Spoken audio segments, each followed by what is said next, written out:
Greetings, fellow detectives. Wizard Kitten here, bringing you a new build in The Sims 4.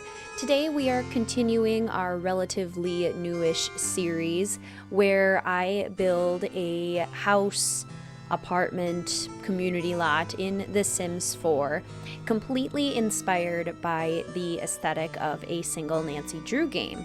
And today's build was chosen by the patrons over at Mystique Manor. I allowed the patrons to vote on the order in which they would like to see these builds. The first one we did was Danger on Deception Island, which I'll be sure to link in a card in the upper corner if you haven't yet seen that one. But this is the build that got the second most votes, and it was Treasure in the Royal Tower, which was very exciting.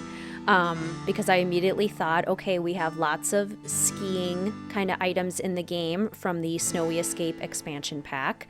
So skiing and snowboarding, snow in general, we can definitely do a kind of aesthetic for that to get the Treasure in the Royal Tower vibes.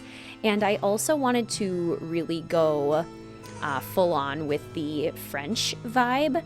So rather than just like trying to recreate Wickford Castle or something like that, because that's not necessarily the goal of this series. If you do want to see me recreate Wickford Castle, I can link that in a card as well, because I have already done that. But rather, I wanted to try and create kind of like a French manor.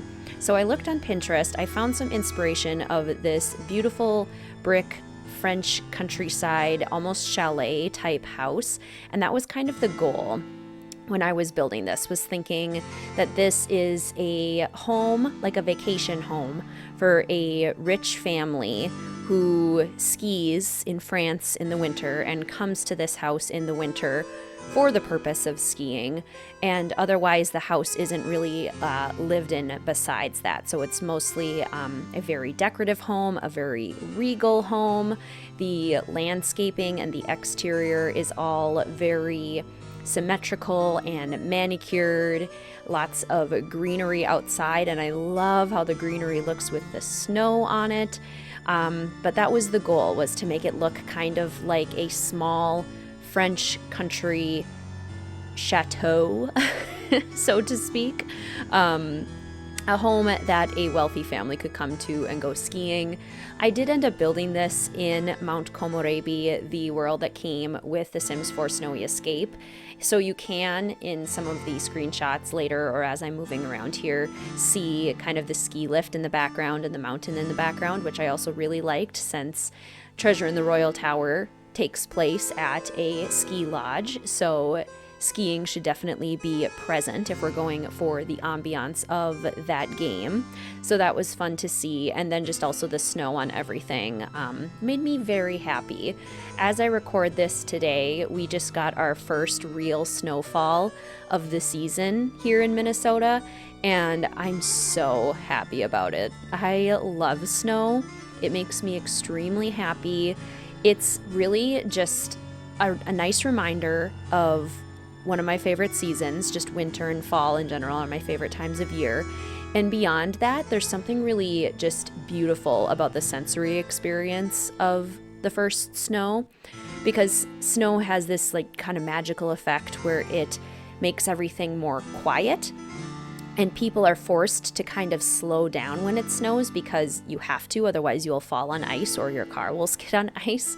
So the whole world slows down. It gets quiet because the snow dampens sound moving through the air. There are fewer people outside.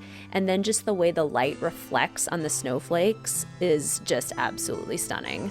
So I built this before it snowed, and I like to think that this build inspired the snow to come to Minnesota because it was just such a nice little snowy paradise. We're coming up pretty closely on the end of the exterior here.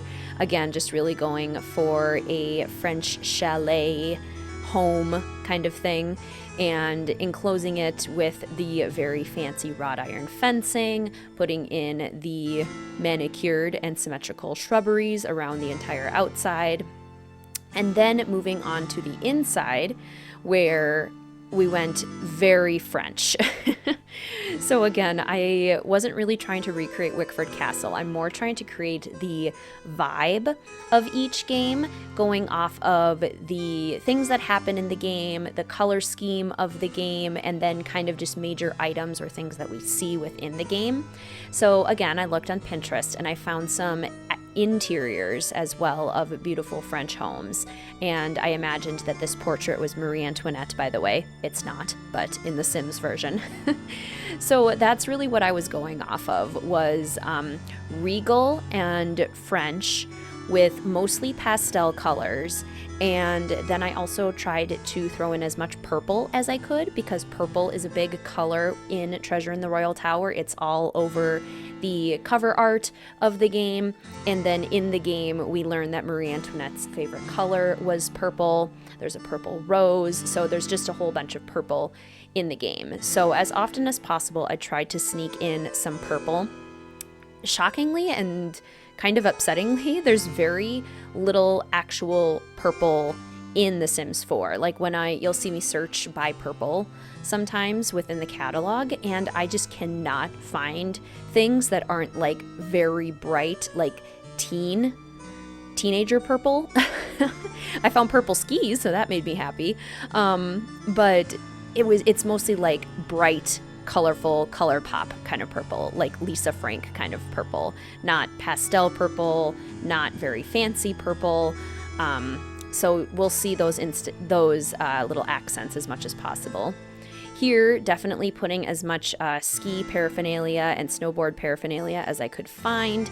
I decided to put it outside on this back porch here. I imagined that they kind of stored their equipment outside so that they could very just easily grab it and then go out to the slopes, especially since this particular location is right at the bottom of the mountain, which would make it very easy to go to the slopes. And there's not really a specific place inside to keep the ski equipment, but there is kind of a little changing area, foyer area to the right of the main entryway. So we'll decorate that at some point. But right now we're working on the dining room. I was definitely using an inspiration image for the dining room, going with the pastel colors, the pastel blue primarily here, because again, we're very limited in our purple options.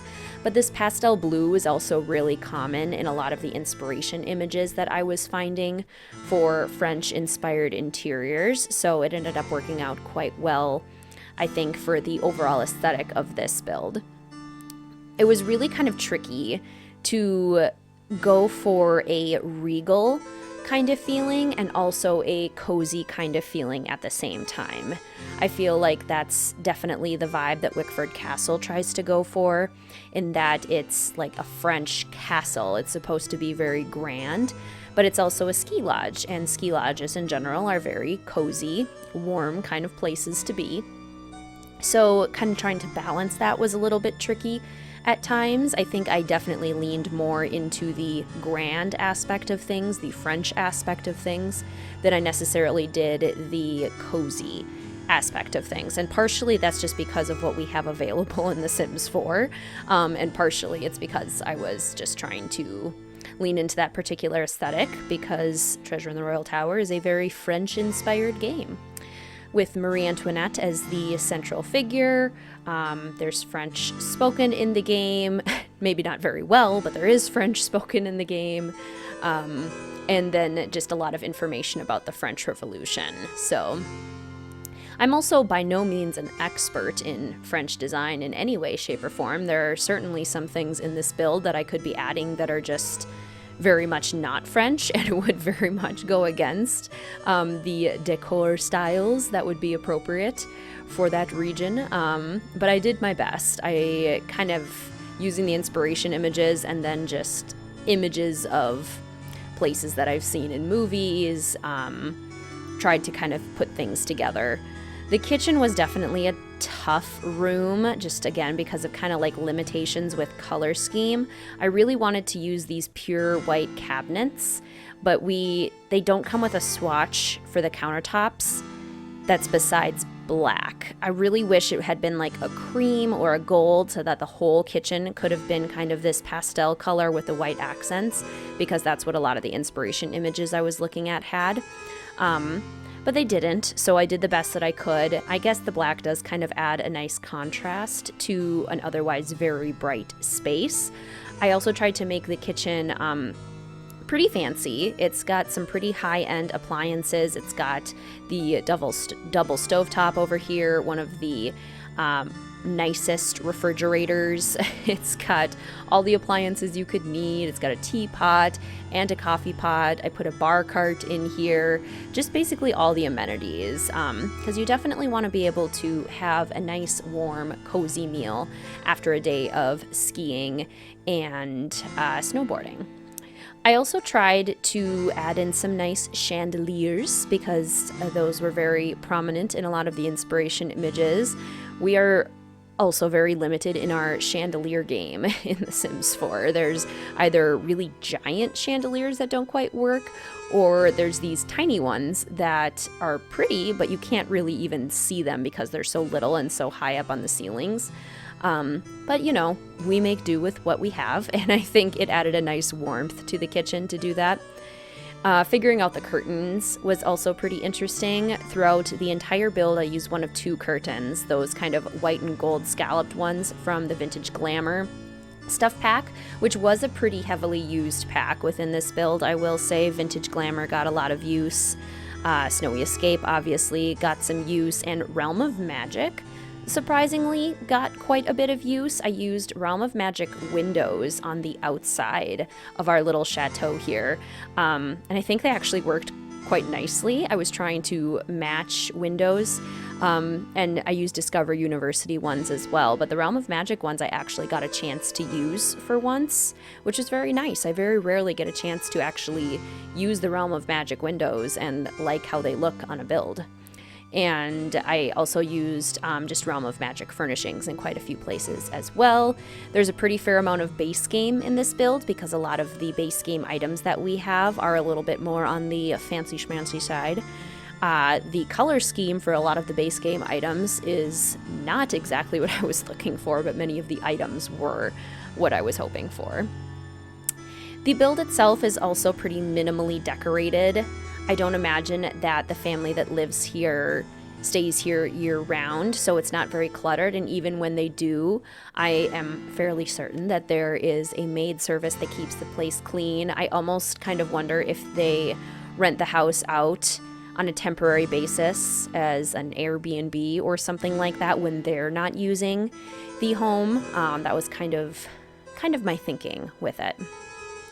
So now we're moving on to the living room here. I really wanted to use these couches and the chaise from the Vampires game pack. That was probably another pack that got a fair amount of use, as well as the Paranormal Stuff pack.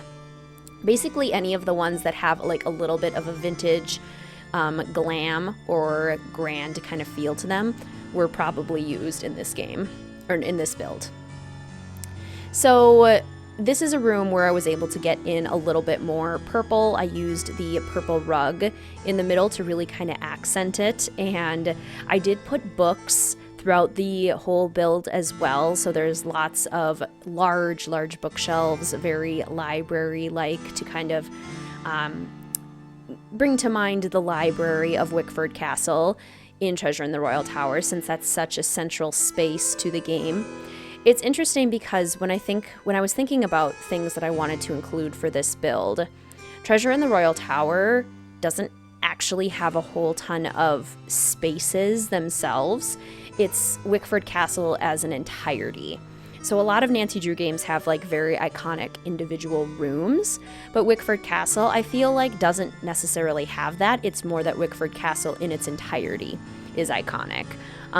Because we have really the entrance hall, we have Nancy's room and Professor Hotchkiss's room, neither of which we spend much time in. There's the ski lodge, or the kind of the chalet area on the bottom level of Wickford Castle, which again, there's not a whole lot to explore there. There's the library, which is probably the most iconic space. There's the exterior of Wickford Castle. And all of those locations on their own don't really have a whole lot going on. They're pretty small, and there's not a ton to find in those individual locations. But as a whole, just because there's so much wandering around in the hallways of Wickford Castle, I think it feels very, very unique and very interesting and very exploratory, even though when I was thinking about it, like the individual rooms themselves don't have a ton for me to pull on for inspiration. So like the sitting room where Lisa sits for the majority of the game and where Professor Hotchkiss sits for a time, that room has, you know, like a nice warm fireplace. So I put fireplaces all over this build. There's multiple fireplaces. I think there's 4 fireplaces, maybe 3. There's at least 3, there's maybe 4 fireplaces. That room also has bookshelves, and so does the library, so I put lots of bookshelves. There's a portrait of Marie Antoinette and lots of other very fancy portraits, so I put lots of very fancy portraits in this build. It's like a smattering of inspired items, I guess is what I'm trying to say. There's no one room, I think, that maybe really screams, oh yeah, this is totally Wickford Castle. It's more the little things that you might find around the castle, like the frequent use of fireplaces, as you can see in the bedrooms here. I really wanted to include fireplaces in the bedrooms because I kind of enjoyed the idea as well that maybe this building itself used to be kind of like a servant's quarters or a carriage house, and then was bought by the family and renovated, because it's honestly not that big. It only has 2 bedrooms. It looks more grand on the outside than I think it actually is on the inside. So that was kind of my thinking there. And if it's been a building that's been around for a very long time and has been inhabited for a very long time, fireplaces in bedrooms were much more common as a heating source. So I wanted to make sure that there were fireplaces in the bedrooms, especially too since the architecture on the exterior of the house really relies on the 2 big fireplaces on both sides of the roof. So I think it made sense to have an extra amount of fireplaces within the build. Also just because it's cozy and warm, and that's what we're going for with our lodge kind of feel. This room, I imagine, was for 2 teenage Sims to hang out as part of the family. I tried to squeeze in as much purple as I possibly could. There's also a lot of pink because I needed or wanted to use this wallpaper in a different swatch than in the kitchen and the main bedroom where it had already been used before. And there is no purple. There's a dark, dark red, which was not the vibes. We were going pastel. So we went with pink and purple. And I do ultimately really like how both of the bedrooms came together. They're very simply decorated. They aren't very big, but I do think they feel very French and very pastel, which is what I was going for. So mission accomplished there. The upper level of this build also has a very French-looking piano that I was very happy with. It's an unlockable one that I hardly ever see in the game, but it looks spectacular on this upper level. And I also added more of just a cozy sitting area on the upper level because there wasn't really just a hangout space. And when you're not skiing, it's nice to just kind of chill, relax, watch a movie, eat some popcorn, do something relaxing. So I wanted to make sure there was a nice cozy area on the upper level. I did also put a globe bar to kind of pay homage to the globe in the library in Wickford Castle. There is a knight statue on the lower level as well, also kind of gave me Wickford Castle vibes. So you guys will have to let me know what you think about this one. The idea is that you would be able to look at this build, go into it, and kind of look at the rooms and the exterior, and you would be able to tell me, oh yeah, this build was inspired by Treasure in the Royal Tower. Even without me telling you, even without the name, I did name this Marie Antoinette Manor, and it is up on the gallery if you want to download it and check it out on a more up close and personal level. We will be coming up on the screenshots here very soon, but again, let me know if you think I captured Treasure in the Royal Tower vibes. Is it saying Treasure in the Royal Tower to you? That is my hope. But let me know. I'm very excited to make more of these, and I hope that you guys are also looking forward to another building in The Sims 4, but every room is a different Nancy Drew game because I do also plan to do that again soon. But thank you so much for watching, fellow detectives. Please feel free to like, comment, subscribe, and hit that notification bell for more Nancy Drew and Sims 4 content. Thank you so much for watching, fellow detectives. I will see you soon.